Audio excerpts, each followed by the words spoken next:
Warning, the following ZipRecruiter radio spot you are about to hear is going to be filled with F-words. When you're hiring, we at ZipRecruiter know you can feel frustrated, forlorn even, like your efforts are futile, and you can spend a fortune trying to find fabulous people, only to get flooded with candidates who are just fine. Fortunately, ZipRecruiter figured out how to fix all that. And right now, you can try ZipRecruiter for free at ZipRecruiter.com/zip. With ZipRecruiter, you can forget your frustrations because we find the right people for your roles fast, which is our absolute favorite F word. In fact, 4 out of 5 employers who post on ZipRecruiter get a quality candidate within the first day. Fantastic! So, whether you need to hire 4, 40, or 400 people, get ready to meet first-rate talent. Just go to ZipRecruiter.com/zip to try ZipRecruiter for free. Don't forget, that's ZipRecruiter.com/zip. Finally, that's ZipRecruiter.com/zip. You don't need to be ripped. You just need the right shirt.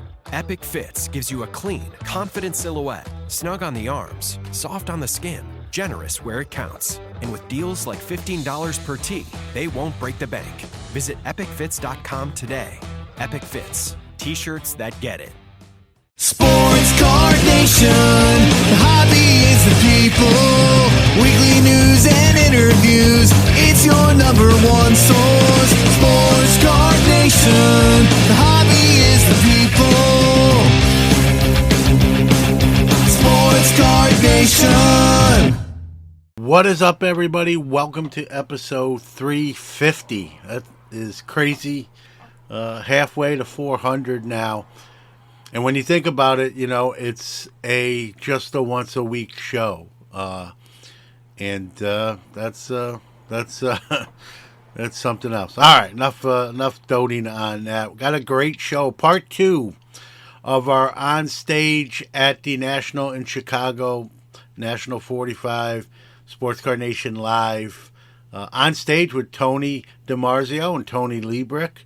TJ is online, and Southern Collector 14 is their social media handles. And we talked a lot about buying cards, strategies, exit strategies, leading up to the National, vintage, heavy vintage talk. And so today is part 2 of that fun conversation. So if you missed part 1, you can go back one episode, 349, catch that. Today is part 2 and the conclusion of that episode. As always, want to give a shout out and thanks to our great sponsors who allow this show to happen and contribute to that. Iron Sports Cards, Rob doing a great job with bulk subbing in the Long Island, New York City area, but nationwide you can send them your cards. Sports Collectors Digest, one of the hobby's oldest publications, and blessed to write for them. Hobby Hotline, and last but not least, Upper Deck Manufacturer. So thanks to those folks, and now without further ado, let's get part 2 of our conversation started. Here is part 2. We're going to start off, Tony De Marzio brought some cards up with him, so we're going to kind of get into that, but we're going to cover a lot of ground here on this second part of the episode. I see Tony's got some cards here. We saw Tony Leebrick's Hank Aaron, awesome card.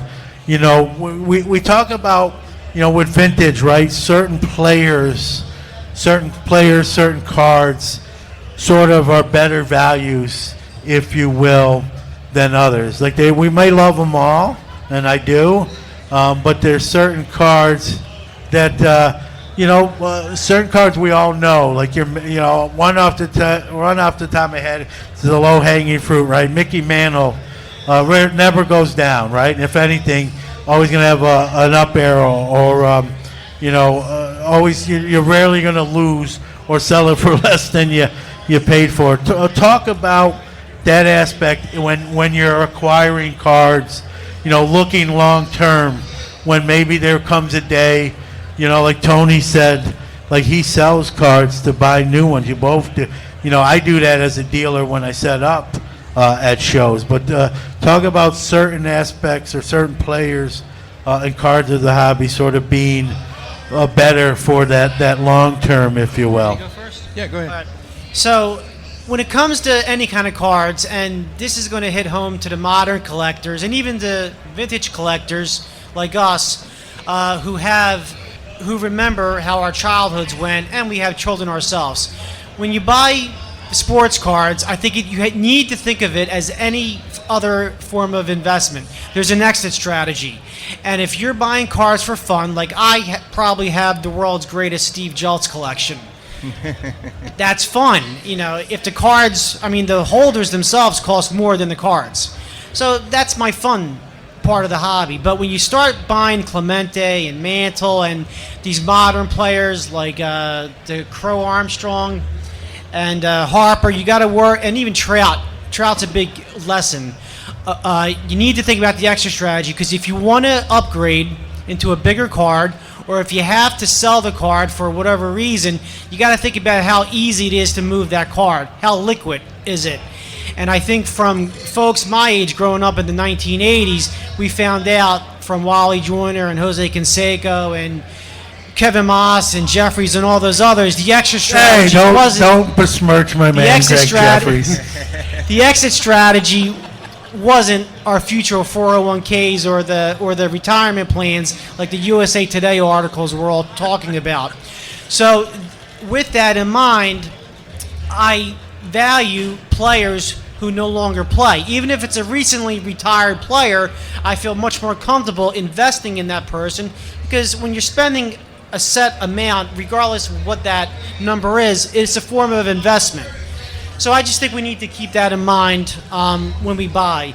Now, at the National, I exhausted my budget. I don't know if you did also. It's only Thursday. Well, things pop up. I have a top 15 list, and sometimes it grows to a top 20 list. But I try to keep it to 15. But there's things that pop up that you don't expect. And in the last 2 months, a few items popped up at auction. One of them is a Craig Krindler painting.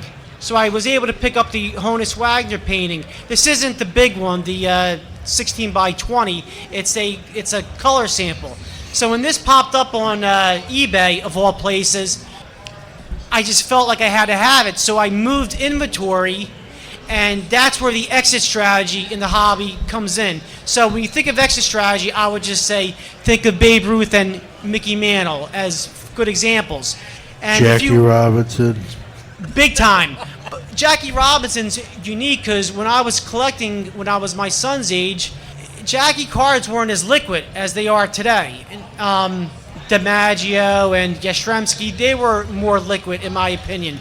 But now Jackie Robinson's liquid. So just think about the exit strategy. Yeah, unfortunately, I know that firsthand from not buying them more earlier and trying to play catch up and hit me in the wallet. But yeah, especially if you want to add new cards to your inventory.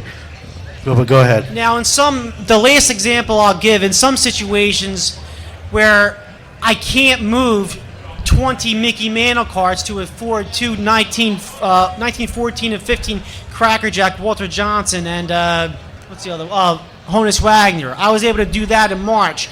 But something else popped up recently, and I didn't have enough time to trade the cards, and that was a 67 Venezuelan Clemente. It's a nice lower grade, which most of us are used to, and that was a card where I dipped into my national budget. So for this national, I'm taking it easy, which takes a lot of pressure off and allows me to enjoy it more, walking the aisles with my son. And it keeps him from looking at old guy cards. How about you, Tony? Well, so my story, when I got back in the hobby about 4 or 5 years ago, one of the first things I did, I really wanted to collect all the Hank Aaron cards. I really love Hank Aaron. I like what he stood for, what he did in the face of racism and hatred, and just killed it. He's the last Negro League player to ever suit up in a Major League game. So I wanted to get his. I did that, and then I jumped into Mantle, and I did his whole run. And once I did it, I kind of felt like I did it. And so it was just some other cards came up, and the way I could afford those cards was to offload the Mantles. And there is nothing more liquid in this room right here than a Mickey Mantle card. You can sell them if you get good ones that are in good shape. Yeah, go ahead. Here's the crazy thing, Tony. All the Yankee fans are gonna hate. I know Mr. Lane's about to throw daggers at him. Mickey Mantle's a great player.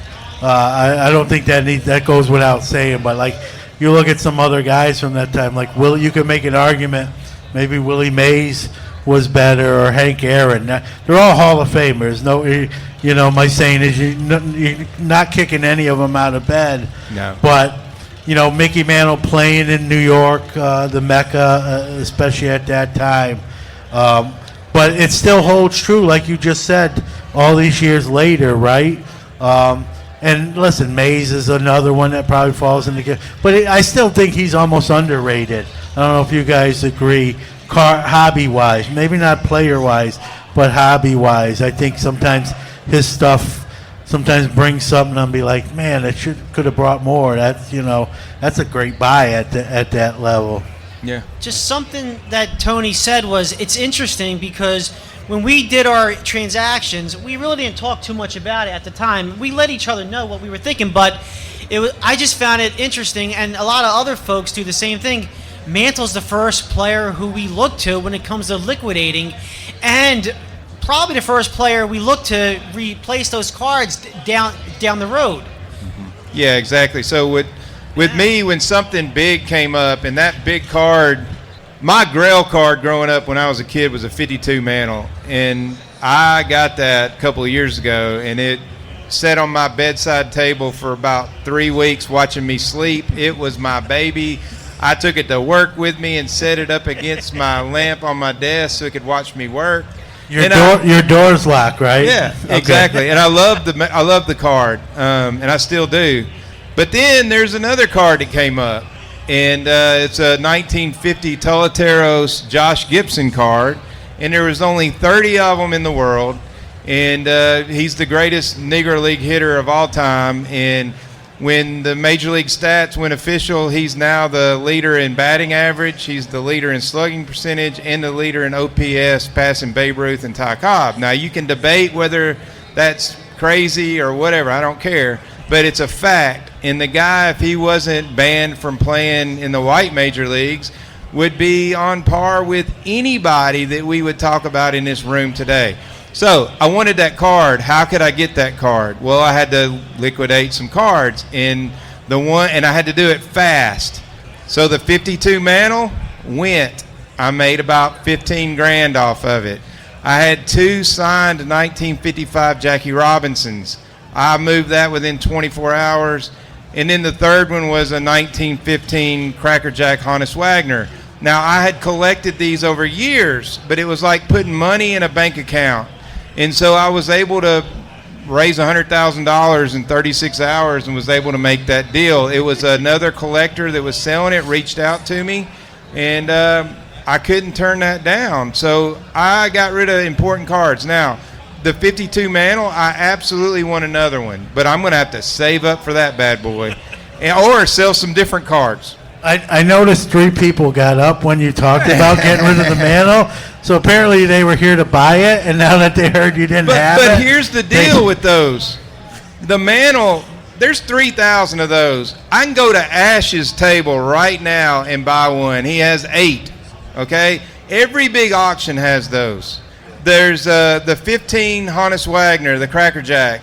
Most auctions will have that. The 55 Jackie, the sign, there's only 18 of those. I had 2 of them, so I could get rid of 1. So that's how I whittled down what I was willing to move. You don't have to have huge cards to do that. There can be a $5,000 card you want, and you've got 3 cards that add up to that you curated that got great eye appeal, and you can move those to get that card. This is just an example. That Toleteros, there's only been 4 public sales since 2019. So there isn't going to be one come up. There isn't one in this room right now for sale. So just that was an opportunity. I can go get them other ones. I got to get the Wagner to complete my Cracker Jack set, and I want another 52 mantle. So it's just a temporary thing where that is not in my collection. I missed that card, though, because that was the card, and that bothered me, to be honest with you. But it's I see you writhing around that right now talking about it. It bothered me, man. Can I say add something? Yeah, go ahead. Much like Tony's 1952 Topps Mickey Mantle, that's a card I've been wanting since 1986, so I was 10. But my 1952 Topps Mickey Mantle to me was a 1968 Topps 3D Clemente test card. And I found that maybe 2 months before the last National, which was in Cleveland. So that's another card I had to move. And it just comes down to, if you don't have the cash, just having cards that are liquid. Yeah, exactly. And it hurts to move those cards. I mean, Tony, you talked about that Topps Mickey Mantle card as much as I talked about that 3D Clemente, and it was rough to get rid of. My second YouTube episode was I found my Grail card, and I tell the whole story about how I got the 52 mantle. And I said when I did my Talateros video that either I was lying or I was a hypocrite, but I wasn't either. I was saying that facetiously, but it did hurt. And honestly, some of the things that you pick up that you have to actually give something up to get makes that thing mean even more to you. Yeah. So, because you had to give blood, sweat, and tears to get that card, and so that one is definitely one of those cards. Yeah, that's a great point, right? The story of not only the cards themselves, but the acquisitions, the journey to get them, the people you meet to make an acquisition, right? Sometimes you get to know the person you're acquiring the card from in a way maybe you didn't anticipate. And you make a great point, Tony Leebrick, too, with they're all great cards, right? But you're moving some to acquire one that you just can't find, right? As great as those cards you've moved to acquire that Gibson in this case, you can get those cards again. They're not cheap, but you can find them, right? But you just don't find those Gibsons as easy as those other cards. So you can replace them eventually. Rome wasn't, the old cliche, right? Rome wasn't built in a day. You can pick them off in your whatever your time frame is. The Gibson, like you said, good luck. Even if you came into this building with the sole intent, like that's all I'm getting, and I'm walking out of here, you still may not get it because it's not here. There's only one of them in the building right now, and it's with PSA. So that tells you how hard it is, and that's his. Yeah. So it's that goes to show you, right? Time for a quick break, but we'll be right back. You don't need to be ripped. You just need the right shirt. Epic Fits gives you a clean, confident silhouette, snug on the arms, soft on the skin, generous where it counts. And with deals like $15 per tee, they won't break the bank. Visit epicfits.com today. Epic Fits. T-shirts that get it.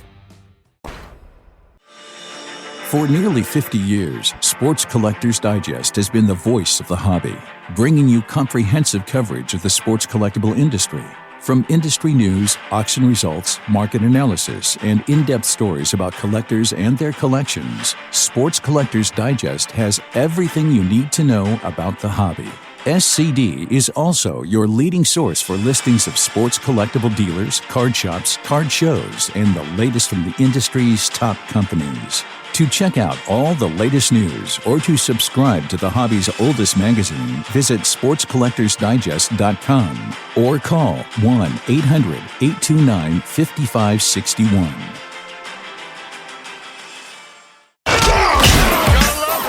Sports Card Nation has returned. Someone asked me when one of the questions I got asked, guys, when I got my Jackie Leaf, would you ever sell it? Or, and my initial answer is no. I waited a long time to get it. But you know what? You can never say never, right? If the right deal came along or something else that you can make a sale or a trade to get something, and then I can buy that card maybe again. But, I never say never, right? The old cliche. Yeah, I've learned that. Because unless it's an irreplaceable card, it can be replaced as long as you want to spend the money to do it. So yeah. Now the ones I won't move are my signed vintage cards, like the Mantles. I've got a 1959 Mickey Mantle that he signed for me in person when I was 14 years old. That will never leave my collection, and I can say that 100% because Mr. Mantle touched that card in front of me and said hello. So that has an emotional connection that can never be broken.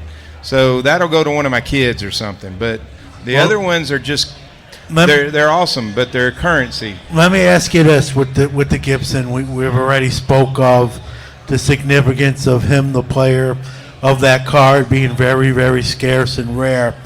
Along these lines, Tony, do you ever see a scenario where that gets moved, or that's the exception to the rule? I'm never going to say never.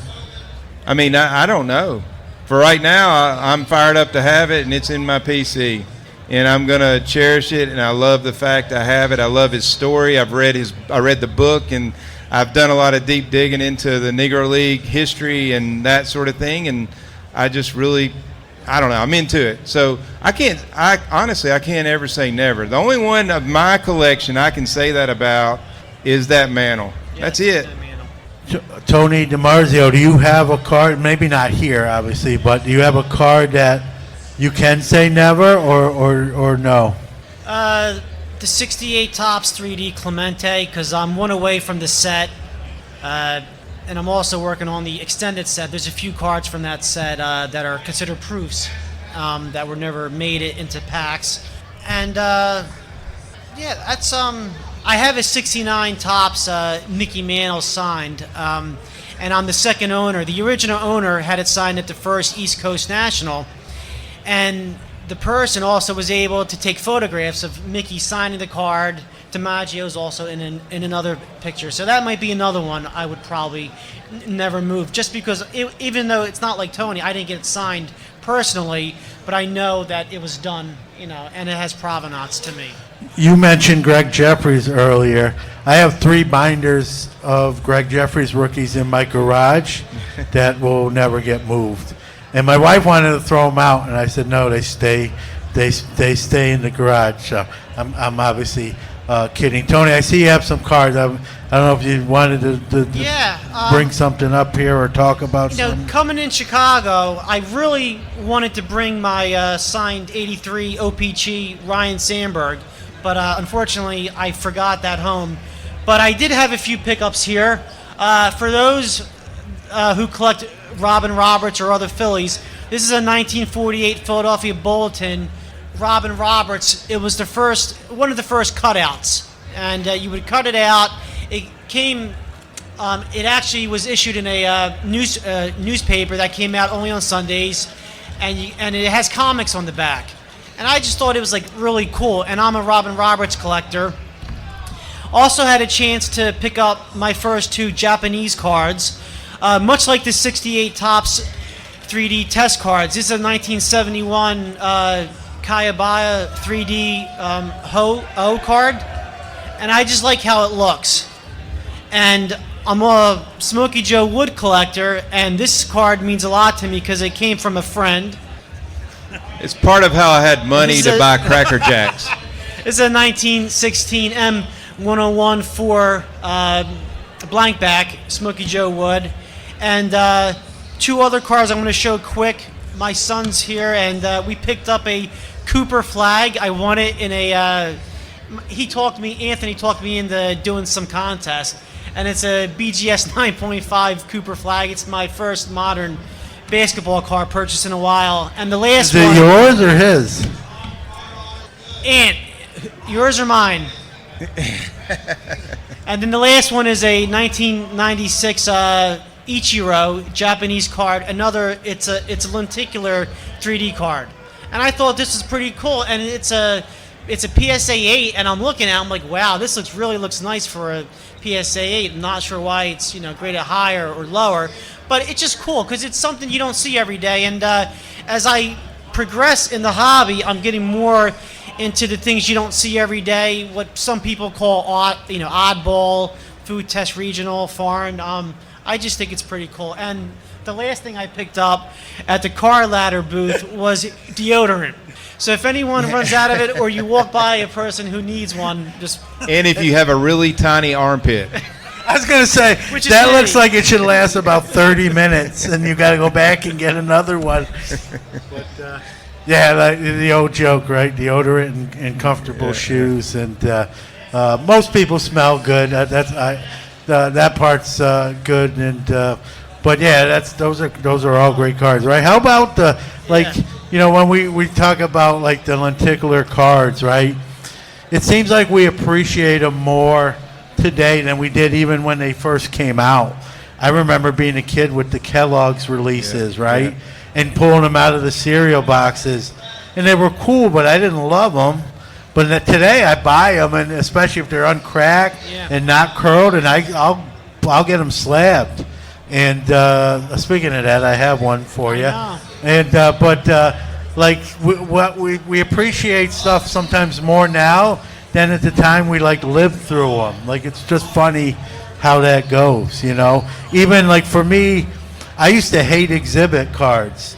Wouldn't touch them, wouldn't talk about them. People would offer them, come up to my table, do you want these? Like, no. And I've done a 180 on them. Like, I don't want to say I love them, but I'll acquire them now, where before I wouldn't have even considered that. Like, it's just interesting how our opinions can vary and change on things. And the lenticular card, to me, it's like probably the birth of the refractor, which everyone loves now. So I think of it that way, and that helps me tie what I collect vintage to what my son does modern. Yeah, for you, Tony Leebrick, has there been anything like you were out on, let's say, and then you've changed like over the years or later on coming back? Like, I didn't used to like these, but now I kind of do.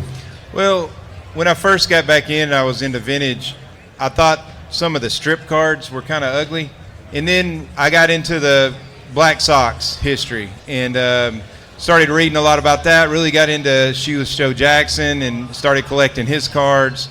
And the one set that's most related to the 1919 Black Sox is the W514 strip cards. So I fell in love with those, and I did the whole White Sox team set. It took me about a year to get all those because they're harder to find, some of them, than others. And so that's something. The thing that I changed into a lane that I wasn't originally, I guess I've always been there because I had that mantle, was signed vintage. And now that's like my big lane. I'm all in on that. I never was out on it, but that's something I got into, and now everybody bugs me about it. No. Once it's authenticated and slabbed, it's real. That's right. No. I try to be, I look at the autograph, try to figure out if it looks real or not before I buy it, but I'm not an expert either.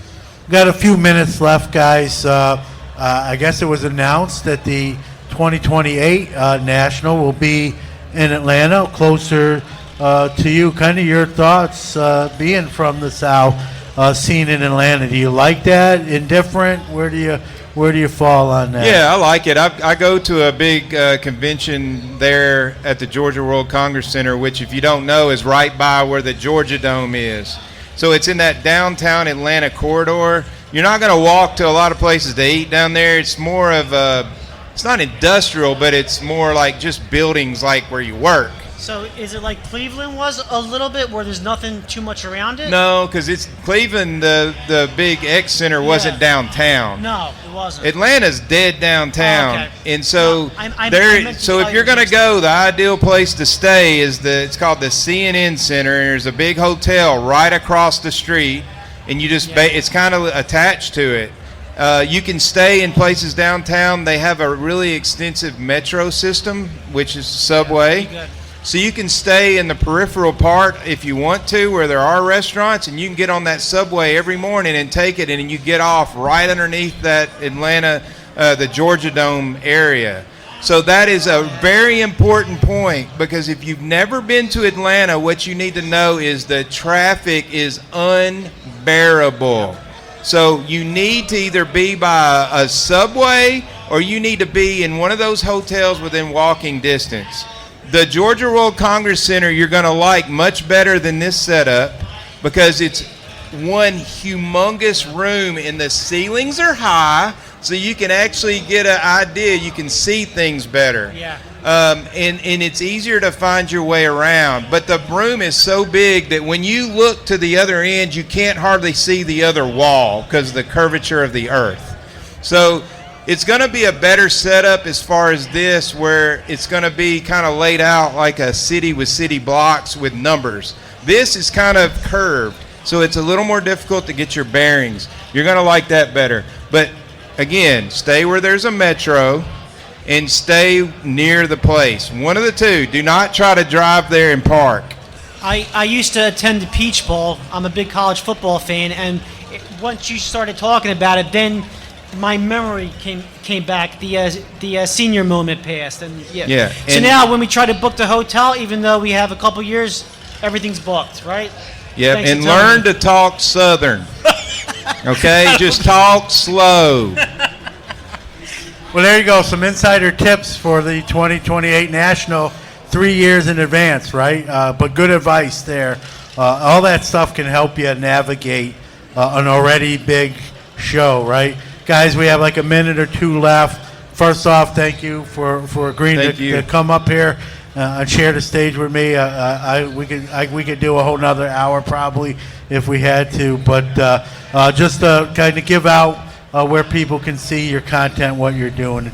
Yeah, you go first, Tony. Yeah, so I'm on Instagram with Southern Collector 14, all one word, or you can go on YouTube, Southern Collector 14. I release one video per week.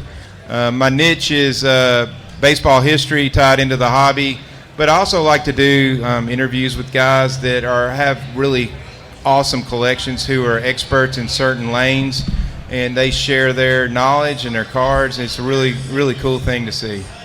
I'm on Instagram and YouTube. TJ, T as in Tony, J as in Joseph, is online, ISONLINE. And you'll know it's me because I have a Sports Impressions Mike Schmidt coffee mug from the early 1990s that I kept all these years. So just look for the coffee cup. And in closing, I want to thank the National for having Sports Card Nation. I think this is our fourth or fifth time doing a main stage performance. Try to bring different people up each year as well. Thanks to them for having me. I'll make mine simple. If you Google Sports Card Nation, everything will just come up. Probably some stuff you don't even want. So make it easy for you. Thanks, everybody. Thank you. Man, I can't tell you what a blast I had up there with Tony and Tony. Tony squared, as we joked, and two great dudes, two guys passionate who love the hobby, two guys after my own heart. I love vintage, and we covered a lot of ground on the two episodes and on the stage. And again, getting ahead of ourselves here, looking forward to doing it again next year with maybe a few new guys. We'll see, and always fun. Hope you enjoyed it. Let me know what you think, some of the thoughts, some of the things we talked about. Do you agree, disagree? What say you? But we're going to hear from our Hobbies to People announcer and wrap up this week's episode. We're back next week with non-national recordings, our regular interview rotation. Time for our Hobby is the People Announcer of the Week. Hey, what's up? It's your boy Caleb, at Mr. Caleb on Twitter. And remember, the hobby is the people. If you'd like to be the Hobby is the People Announcer of the Week, do a WAV or MP3 file and send it to sportscardnationpc@gmail.com. Happy trails to you. Till we meet